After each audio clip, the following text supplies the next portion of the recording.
dipersembahkan oleh Gitu ya, tadi sebagian dari ayat-ayat yang dibaca itu bisa jadi jawaban dari pertanyaan Papi untuk nenangin kita. Atau sebetulnya Al-Quran manapun yang kita baca atau yang kita hafal aja, itu juga bisa menjadi obat ketenangan. Nah, Monik juga udah tenang belum nih? Gimana? Ada lagi nggak yang belum diceritain? Ceritain aja biar enak semua, lega. Ada ya, terus barangkali ada sekalian yang pengen ditanyain juga, monggo silakan. Ya Niko mau nanya nih, Mm-mm. gimana ini kalau misalkan kita mau ngeprotek nih, kita dari lingkungan kita tuh kurang baik gitu. Mm-mm. Jadi kita keluar nih, kita nggak bisa ini ya, Langsung keluar begitu aja. iya langsung keluar begitu aja gitu. Sedangkan Monik orangnya nggak enakan gitu. Mm-mm. Gimana gitu cara ininya? Untuk Keluar begitu aja, menghindari menghindari itu. Mm-mm. Yang pertama, bismillah. Kalau kita bisa nggak enak ke orang, harusnya kita juga bisa nggak enak sama Allah. Nggak enak nih nolak dia, karena dia udah baik sama aku. Kalau mau jujur, baikkan Allah ke kita. Tapi kok kita berani-beraninya nyakitin Allah dengan cara ngelakuin hal yang Allah nggak suka. Kalau kita bisa aduh tapi aku kalau nolak atau ninggalin dia takut nyakitin dia. Lah, tapi kita bisa tuh ninggalin Allah dengan akhirnya dengan bermaksiat, dengan segala macam. Itu kan Allahnya sedih juga. Ya, Allah itu sayang sama kita dengan sifat asalamnya memberikan keselamatan. Allah itu sayang sama kita lebih daripada kita sayang ke diri sendiri. Bahkan Allah itu juga lebih sayang sama kita lebih daripada orang tua kita sayang sama kita. Lebih sempurna kasih sayangnya. Ya, dan itu nggak cuma ke kita, ke semua makhluk bahkan termasuk yang lagi maksiat. Salah satu bentuk kasih sayangnya itu adalah dengan ketika akhirnya salah dapat hukuman. Salah satu bentuk hukumannya hati nggak enak, was-was. Karena kalau nggak sayang, ibarat orang tua nggak sayang coba gimana? Ah ngaco ya kamu, ya udah sana kamu sekalian misalkan. Atau temenan udah nggak peduli. Ah kamu udah saya tolong, udah saya nggak peduli lagi, saya nggak mau nolongin kamu lagi.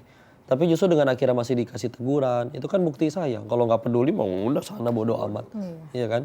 Jadi ada itu nggak kok? Ada apa tuh? amalan nggak sih? Amalan atau doa khusus yang untuk supaya bisa nggak was-was atau bisa keluar dari ruang lingkup yang nggak baik gitu.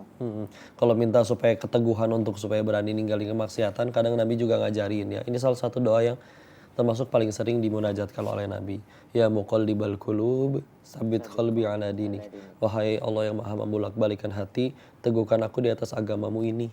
Atau juga boleh Quran surat ketiga Ali Imran ayat ke-8. Rabbana la tuzigh qulubana ba'da idh hadaitana wa hab lana min ladunka rahmah innaka antal wahhab. Ini doa untuk meminta supaya ya Allah jangan biarkan aku ngaco lagi, tersesat lagi setelah Engkau berikan aku petunjuk. Ya. Maka itu adalah salah satu doanya. Gitu. Baca doa itu amalin anak ya. Iya, kalau nggak hafal boleh sambil baca dulu ya. Ada yang ditanya lagi nggak? Silakan. Tapi mau nanya lagi kok, Apa nih? bagaimana doa kita supaya selalu mengingat Allah? Riadohnya ya, latihannya ya. latihannya. Setelah ingat Allah. Sebetulnya kalau kita nggak ingat Allah, nanti biasanya Allah tegur supaya ingat lagi. Sebetulnya kan orang ketipu, orang jatuh dari motor, orang patah hati, orang kecewa, orang ngutang terus yang galakan yang ngutangnya. Itu kan sebetulnya cara Allah untuk ngingetin kita loh. Atau kadang juga ada cara Allah ngingetin kita itu dengan cara dikasih keinginan. Ini anak sekolah tahu-tahu, oh udah aku pengen punya motor. Tapi minta ke orang tuanya misalkan mereka belum mampu. Terus ternyata pengen kerja nggak mungkin karena masih sekolah. Akhirnya dia buntu ke siapa lagi ya? Oh kayaknya tinggal minta tolong sama Allah. Akhirnya dia minta tolong sama Allah.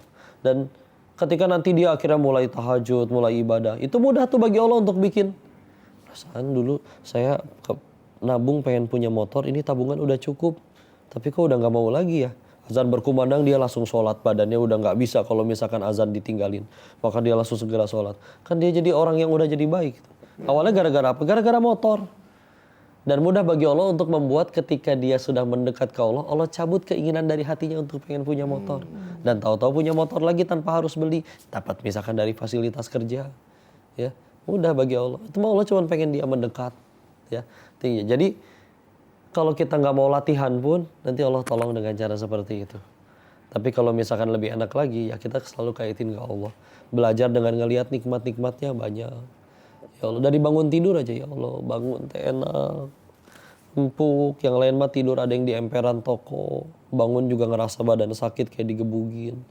Terus langsung ke kamar mandi, ya Allah kamar mandi teh deket, nah coba di luar mah ada yang kamar mandinya jauh. Udah gitu jongkok, airnya, ayah cai nyala, coba nggak ada air.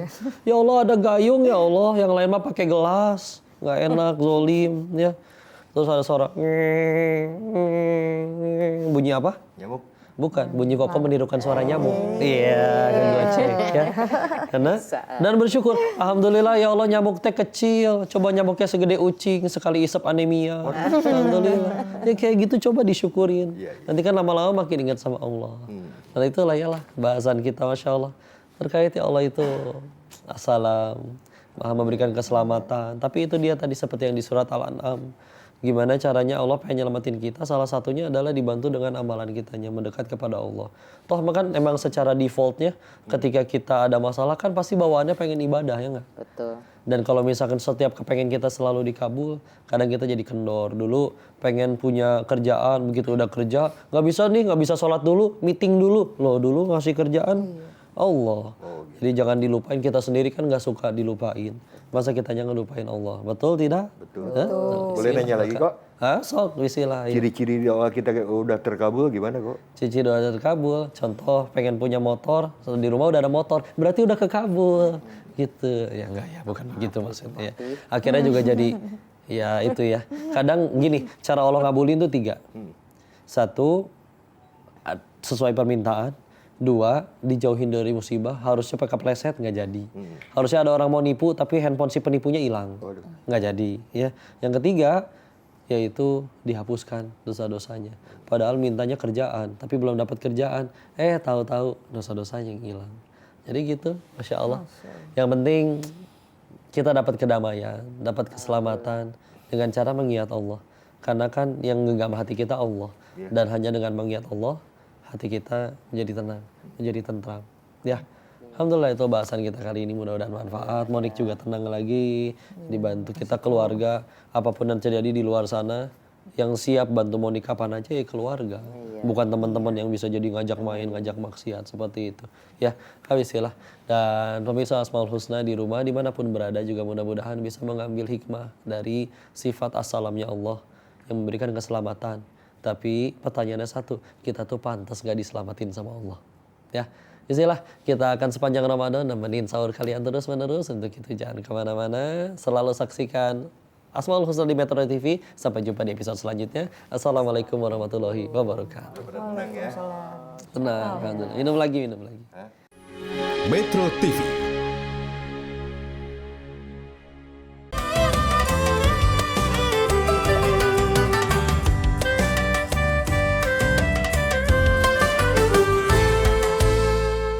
Dipersembahkan oleh Jelajahi cara baru mendapatkan informasi. Download Metro TV Extend sekarang.